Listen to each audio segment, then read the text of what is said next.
So hi everyone. So as you know, this is a long overdue review for Xpulse. So it's almost a month since I tested the bike. I would say that is the best bike I've tested so far. And after Xpulse, I also rode 850 GS and KTM 380 Adventure. But I would say Xpulse was much more refined and enjoyable to ride than the other two. Xpulse, I rode the 4V version. There's almost zero vibration until about 80k, and then about it gradually increases. It's expected for a single cylinder, but it's super refined engine. The pull is good. The ergonomics are very perfect. The clutch play is very smooth. The transition is very good. The the most lovable part of Xpulse is the suspension. It has a long travel suspension, everybody knows that, but it is very soft in the sense you can glide over gravel roads, potholes. It's like perfectly fit for Indian roads. I'm coming from the Pulsar background, so it has very good suspension for speed and road, but once you hit gravel road, you feel like there's a very strong, hard shock that comes into your body.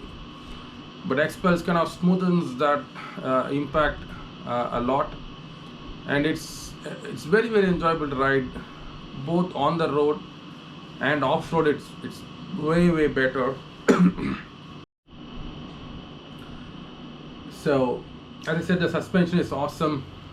You love it, and I've not tried the rally suspension, but if you're going to buy the bike for really, even for normal off-road, it's more than enough. But if you're using it for some competitions, then probably, or else if you're going to do some really aggressive off-road or even dirt biking, you can opt for the rally suspension. So who's the bike for? I would suggest it's good for anyone who's used to riding bicycles, because the only con of this is a narrow seat. If you're used to riding cycling, or if you're long distance cycling, usually cycle seats are very narrow. So that's the only con I could find. And the second con is the first gear is very low, very good for off-road, but second gear is a sudden jump. It's much taller than the first gear, so it's not usable in city traffic, so you'll have to use the first gear. So that's the only con. So I would try to re-gear it, probably by increasing the sprocket on the rear or going a smaller size on the front. That's the only con I could find. So one is a narrow seat, and the gearing is a little odd on the second gear, but everything else is extremely good. This bike, people think it's an adventure bike. It's not. It's actually in the category of dual sport.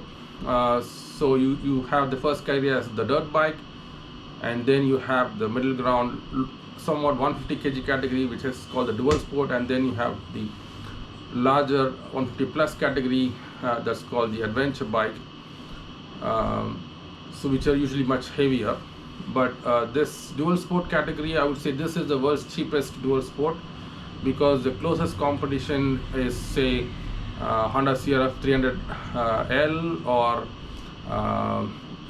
you have the Yamaha WR200. So these are, in Indian terms, if we import the bike, since they're not manufactured here, they would cost you around 7 to 8 lakhs.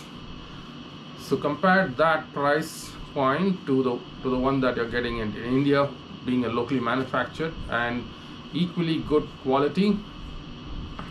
Even if you include the rally suspension, which is about 30,000 on top for existing models, like it comes 2 lakhs. It's like 1/4 the price.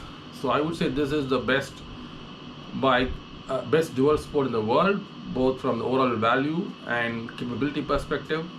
A great buy for any Indian. If you're not into off-road, just get the GT version. It comes with